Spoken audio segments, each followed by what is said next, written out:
CBS presents this program in color.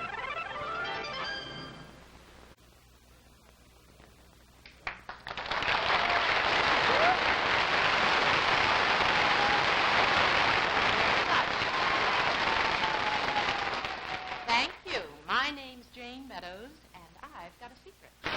I've Got a Secret, brought to you tonight by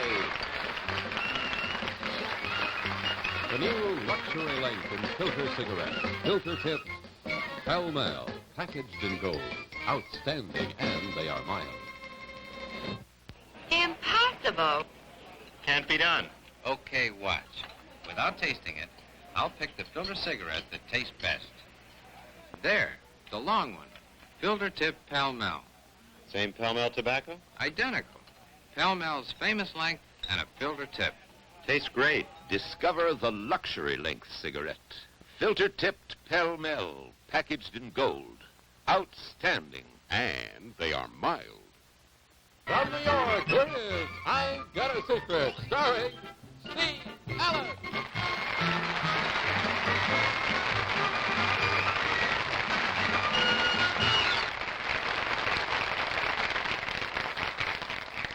Good evening and welcome to I've Got a Secret.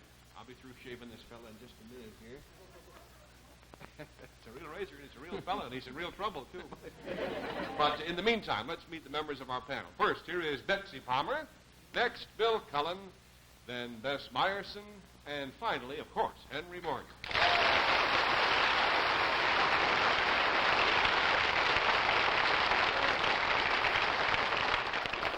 Well, now that we've met the panel, we'll introduce you here to our first contestant. Would you tell us your name, sir, and where you're from?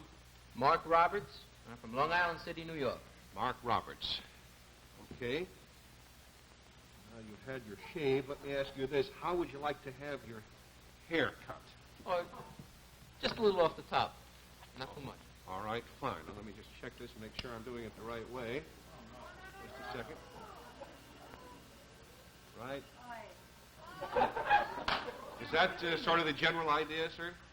I'll, a little more over here. It's a little uneven. Oh, yes, I haven't finished yet.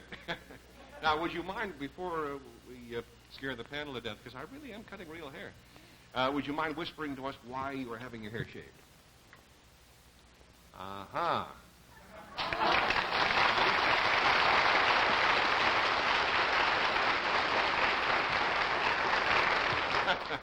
All right, panel, the clue to Mr. Roberts' secret concerns, of course, why he's having his head shaved. Now, while I go ahead and do the job, you go right ahead. You can start, Betsy. All right, Mr. Roberts. Is your hair being shaved for something that you're going to be doing as far as work is concerned? Yes. Yes. Are you going to be working for the government in any way? No. Are you going to be working for yourself? Yes. Are you going to be is something going to be put on your hair or your head to prove something? Yes. Are you going to grow hair in a strange way? Or... I better. All right, $20 down, 60 to go. Bill Cullen. After Steve finishes shaving you, Mark, is he going to slit your trouser leg? I hope not. Well, then that couldn't be it. You're not, Betsy asked for the government, you're not going into the service by any means, are you? No, I hope not. It is necessary for you to do what you're going to do? It is necessary then for you to have your hair shorn? Not necessary, but it's comfortable. It sure is. It sure is. Yes. Is a place where you're going to work going to be very hot, Mark? Yeah, it's getting hotter every minute, but no. No. We'll All right, $40 down, 40 to go. Yes? I have no idea. Mr. Roberts, oh, you're very attractive. Really that way. Is this going to be a performance of some kind? No. Not on the stage, not in front of an audience? Only this audience. You mean Steve is just doing this for us here tonight? He's supposed to be doing his initials. I don't know. It won't serve any proper purpose? Not for Steve, no. Are you going to do something... Are we going to see you in another headdress tonight before the end of this particular spot? You're going to put something on your head? Right. Is it something that you invented? Are you a lady hairdresser, and do you want to try ladies' wigs on? Something like that? No, not quite. No. Okay, $60 down. Henry Morgan? Sir, does this have anything to do with sanitation? Yeah, clean it up. No. You haven't had any particular difficulties lately with... No, I suppose not. Are you doing this for money? Yeah. All right, I'll ask Steve. Steve, is he doing this for money? In a loose sense. If you want to tighten it up a little bit, go ahead. All right, I'll tighten it up. Are you giving him any money for this? Nah. Is he going to earn any money? Well, there is a commercial connection. Let me put it that way. Are you, going to pose for something? Yes. Has it anything to do with men and growing hair? Not growing hair, I would say. Or being bald? You being bald, yeah. Uh-huh. By the way, could I put in something here? When I travel around, many people come up to me and pull at this thing and think it's a wig and are surprised to find out it isn't. Now we got that covered. Good glue. Bill Cullen said good glue. And we... It has to do with wigs and all. Yes. A wig model. That's exactly the idea. Mr. Roberts has his head shaved regularly for career reasons. He has a modeling job, and he goes through all of this so we can pose for both the before and after pictures for a toupee company.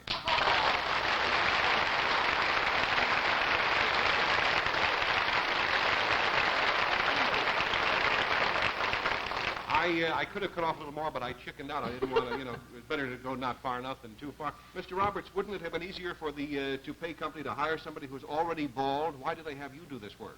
Well, it would be cheaper, but I'm the originator of Mark Roberts hair pieces, and I'm my own model, and I save all the expenses. I see. So you shave your own head from time to I time? shave it regularly every week because I wear a hairpiece every day to demonstrate it. Good for you. Well, I don't know why I say good for you. I sound like Bert Parks. Give me a... surgery. Do that there. Oh, there they are. It looks like what was left over after Custer's last stand.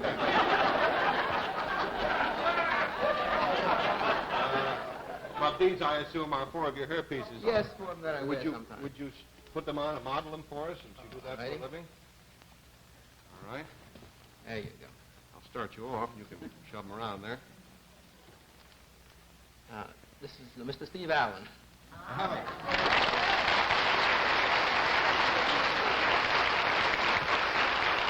Believe it or not, Henry, the same thing keeps happening to me. People are always saying, you wear a toupee, right? And I don't. But if I ever do, I'll go for one of these.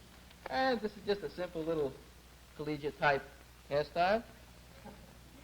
Collegiate, huh? Hey. Yeah, very good. Nice. You don't have to answer this, but what is the price area of these things? Less than $100. And this is Mr. Marty Allen. Very good. And last but not least, Jerry Lewis. Yeah. Very good. Thank you. Thank you very much. Next. This, in case you didn't see that picture before, panel, I know you didn't. This is how he looks before and after time. Isn't that thrilling? Well, sir, and my thanks to the members of the vocal group here. We'll be back in a minute, but first, get a load of this. A very special week on CBS begins this Sunday. That's the day for an encore presentation of Arthur Miller's Death of a Salesman, starring Lee J. Cobb in the unforgettable role of Willie Loman. And on the second day of this very special week, see Frank Sinatra, A Man and His Music, Part 2, a melodic Monday night, April 3rd. On Tuesday night, test yourself, grade yourself on your scientific knowledge in the National Science Test. Then look for something special in comedy as Sid Caesar, Imogene Coca, Carl Reiner, and Howard Morris star in a wonderful one-hour special Wednesday, April 5th. On Saturday, April 8th, see the Stanley Cup playoffs, which continue on succeeding Saturdays. The Masters Golf Tournament will come to you in special coverage both Saturday and Sunday. And the National Geographic special, Yankee Sails Across Europe, highlights Saturday night viewing. 7 big specials and a very special week on CBS starting this Sunday. You know, you've been seeing Bill Cullen in a crew cut for years and years. Bill, would you show us how one of those hair pieces looks? Turn around now, please. We'll see how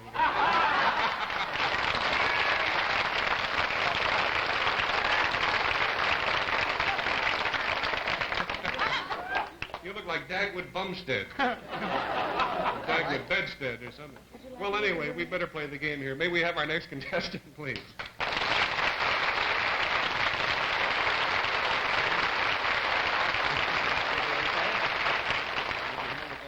Nice to have you with us. It's a funny bit. He whispers. He says it's not on the mark. You see, in television, they have little marks where you're supposed to put things so the cameramen will know where to find them. And there's a little round circle here that was supposed to... Don't get smart, kid. No, that's all right. I'm just joking. No, he's very helpful. Would you tell us your name, young Mr. Helpful, and where you're from? I'm Bob Lake, and I'm from Clear Lake City, Texas. Cheer up, Bob. Come on. He's Bob Wake, a very bright young gentleman from Clear Creek, Texas, panel. And this is, seriously, a handsome trophy, Bob. Did you just win it? No, I won it a few months ago. Okay. Well, if you'll whisper to me, we'll show our audience what your secret is and just what you won for this.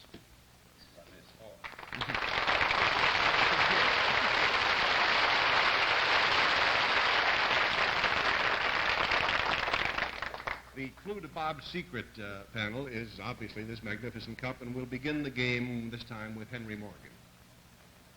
Bobby, did you win it for something athletic? No, I didn't.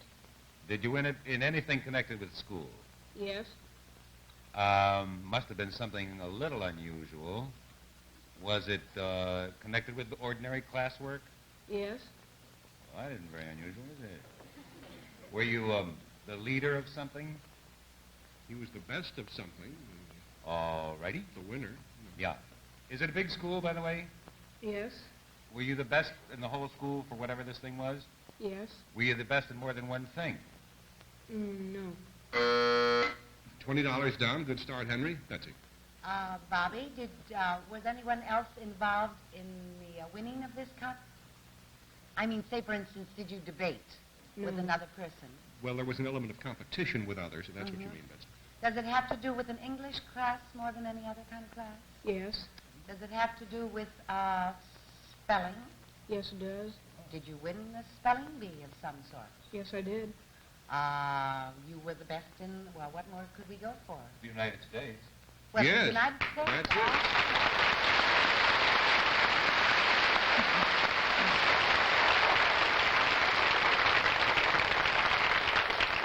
Panel, do any of you over there know how to spell the word ratoon?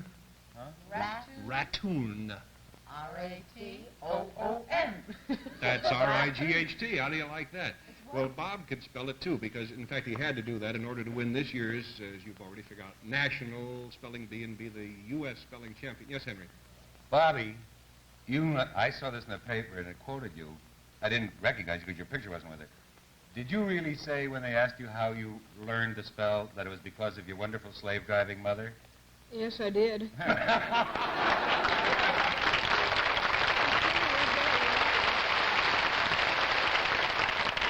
And she's up there in the audience, he tells me. Well, the With a panel... whip behind her back. He's very funny, really. He's been doing that to me all afternoon. Incidentally, what is a ratoon? Do you know, panel? Oh, yes. I had a 1936 ratoon. Four-cylinder. Yeah. No. Tell him what it is. It's the shoot of a perennial plant. I thought it was a cross between a rat and a raccoon. That's what it sounded like to me. How many youngsters in all, now, to get back to your contest, how many youngsters in all were participating? Well, on all levels, I'd say about 6 million. That's what I heard. It's really something to be the best of 6 million. What did you win when you became the champion? I won $1,000, a trip to New York, and this trophy, and a plaque for my school, and I got to be on the I've Got a Secret show. Wonder how that turned out. Now, were there any words, you're the best, obviously, but were there any words that scared even you when you had to spell them? Well, I had a little trouble with boutonniere, and I'm glad I didn't get mademoiselle. Somebody else had to spell that one, huh? Well, panel, you know, it just so happens we have a short list here of some of the words that, these are tough words, some of the words that were misspelled during the national contest, although not by Bob here. You know, in the contest, it's one mistake and you're out. So, panel, see what you can do with these words. Betsy will give you the first one. It means very loud, direction used in music. The word is fortissimo. Not fortissimo, but fortissimo. Fortissimo. F-O-R-T-E-S. I'm sorry. F-O-R-T-E. F-O-R-T-I. 5 mistakes and you're out. F-F-I-S-M-O. You have lost contest for the next 3 years. No, it's F-O-R-T-I-S-S-I-S-S-I-S-S-I-M-O. Something like that. All right, Bill, the reason I am monkeying around with the spelling is because we have supered them on the screen so the people at home hear it. Your word, Bill, is Pyrrhic. It's Pyrrhic. As in Pyrrhic victory or a metrical foot and so forth. P-H-Y... P-Y-H. E-M-P-T-Y. Almost got it, Bill. P-H-P... Can I start with an X? P-Y-R-R-H-I-C. Yeah.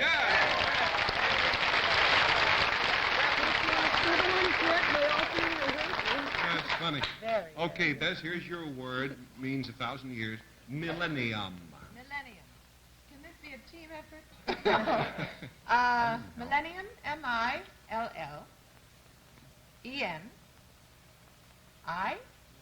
Oi. Wrong? That's the way most people spell it, and that's wrong. Millennium, M-I-L-L-E-N-I-U-M, Henry. You're wrong, too. There are two N's in there, yeah. Nobody suspects that, but that's the way it goes. 2 N's? Yeah. Oh, Henry. Okay, Henry, here's your word. M-I-L-L. Here's the word that scared our champion to death here. How about- Boutonniere, as we say in the Midwest, or boutonniere, however you want to pronounce it. B-O-U-T-O-N-N-I-E-R-E. Good for you.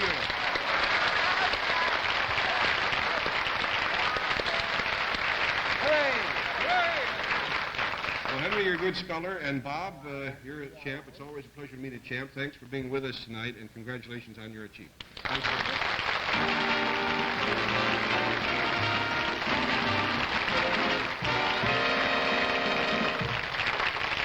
Incidentally, that young man became interested in words quite early because his mother tells me that before he was 3 years old, he swore like a trooper.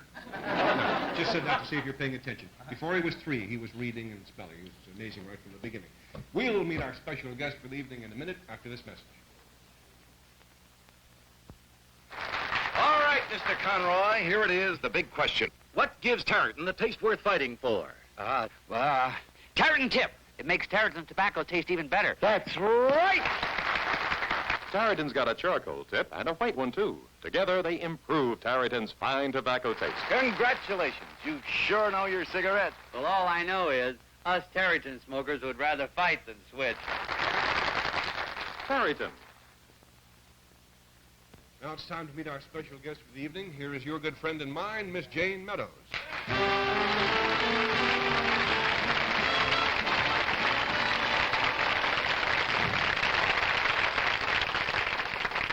Good evening, Jane. Nice to have you back on the show.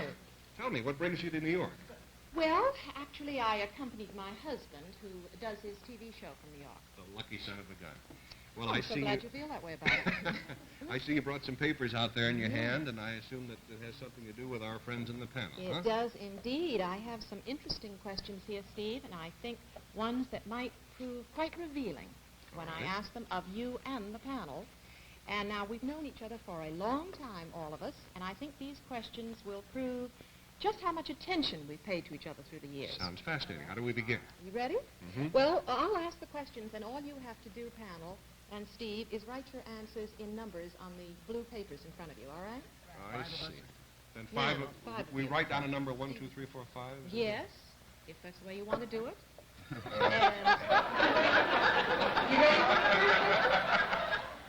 Listen, Jane, if you're going to put your glasses on, I'll take mine off. I'm sorry. The first question, panel, is, out of the 5 of you, how many of you do you think have ever worn braces on your teeth? Well, Include you, too. this includes me. I got to guess and include myself. Okay, Betsy, what's your number? Just when you I'd say no She one. says 0. Bill says 0. Oh, and I said 0, too. They're all gorgeous. Henry says 3. I guess 2. Well, let's find out. Betsy. Well, now, Betsy says 0, Well, so the that three just, of us they're have never done eliminated. it, They're out. obviously. But Henry says 3. Henry, who did you have in mind? Me? Mine didn't work, but I used to wear, I wore braces for a while. You want to know a funny thing? None of us got it right because I didn't wear braces, and the correct answer then was 1. And One. nobody Who got else it. did you think, Steve? I thought, who did I think? Yes. I don't know. Be careful. It's hard to say, actually. I just figured any 5 people, you might have 2 of them who did Well, it. then, actually, you and Henry lost that round, right? Now let's... They all lost. They all lost. Oh, They you said all none. lost because they're- Henry won them. Sabada. Yes, everybody lost. Yeah. All right. You ready for the next question? We weren't ready for the last one. Last season, we found out that you, Bill Cullen, were the only member of the panel that had never met a president of the United States. Yeah, and I still haven't met any. All right. I'd like to know how many of you, 5, has ever met a real king or queen? A real king or queen? Of a country. Of a country, Bess, yes.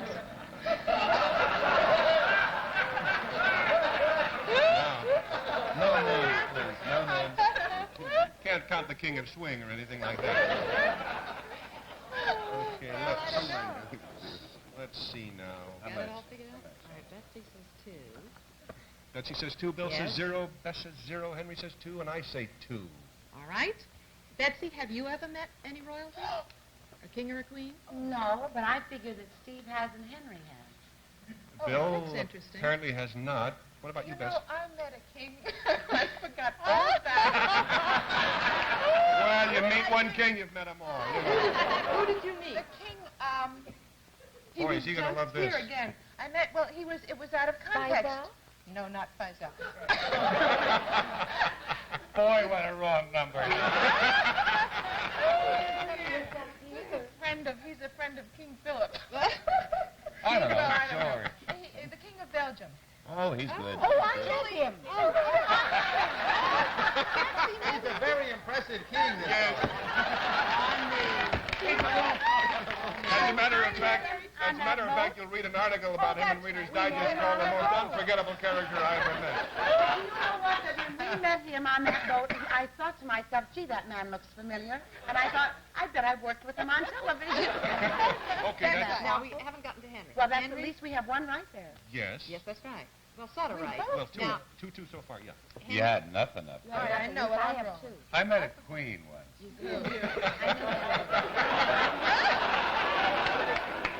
Who was it, Henry? Frederick of Denmark.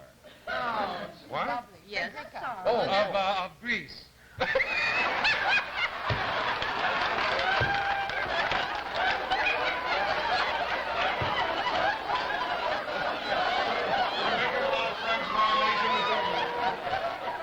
We didn't talk much,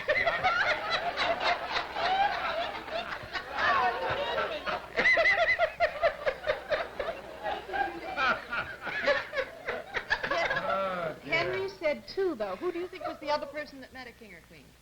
Well, I figure the way I did with the braces, you know, well, I don't know. Okay. All right. Now, Steve, who do you think? I have met the Shah of Iran, and... You've met Queen Soraya. Yeah? Crazy. You met Queen Soraya? Yes, you never took your eyes off her. I remember very well. I would have if I'd known she was a queen. I'm laughing at you, and I didn't remember meeting Queen Soraya. Yes, yes. The people with 2 are right. Oh, it's 3. It's 4. No, it's 4 is the correct answer. Well, I don't count. Except Bill. Bill?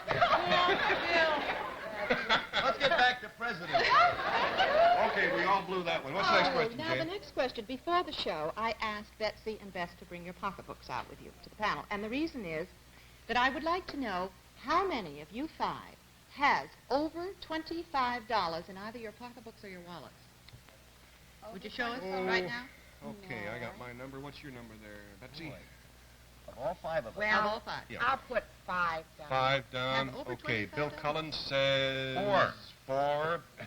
Bess says...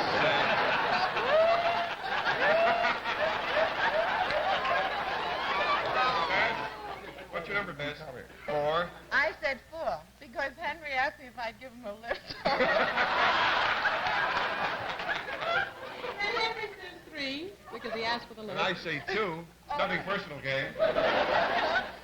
Well, Betsy, I guess, must have more than 25. Because you How said much- 5, right? Yeah, I said 5. I thought...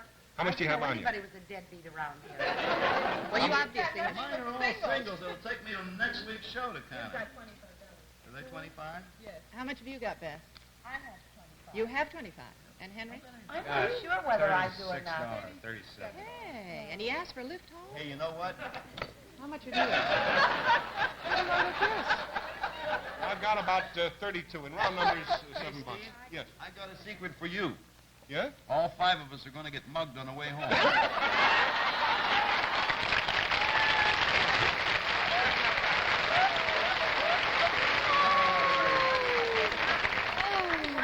That's right. Betsy Oh, was Betsy right. won. We all Oh, do. We have Betsy, time for you one more should quickie. get one more. What do I get now? One more real fast. Let's get all of us give Betsy our money, and then they have to mug one.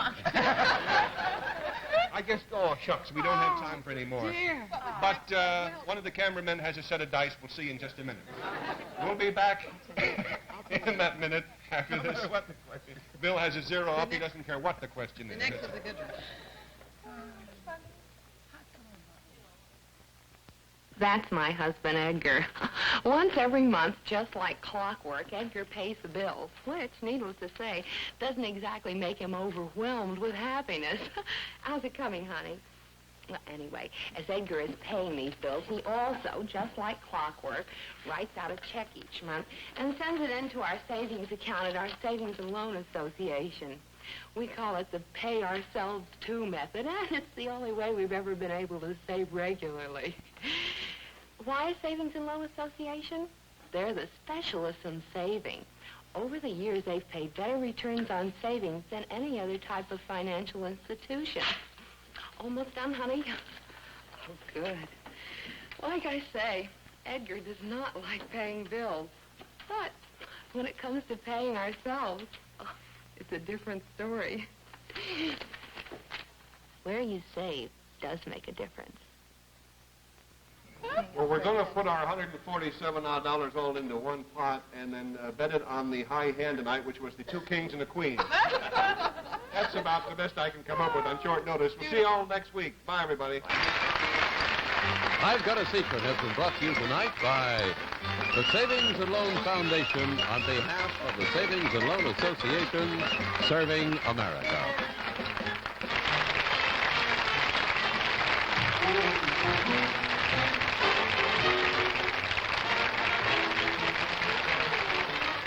What does Englishman David Dimbleby think of Texas?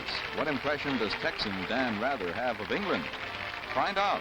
Watch If You're Appalled at My Texas, I'm Bewildered by Your England. Tomorrow night at 10, 9 Central Time.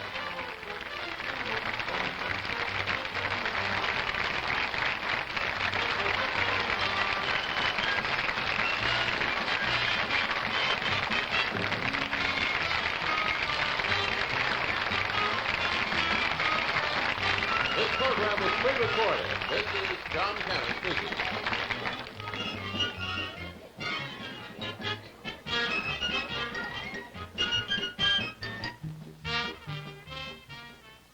If you watch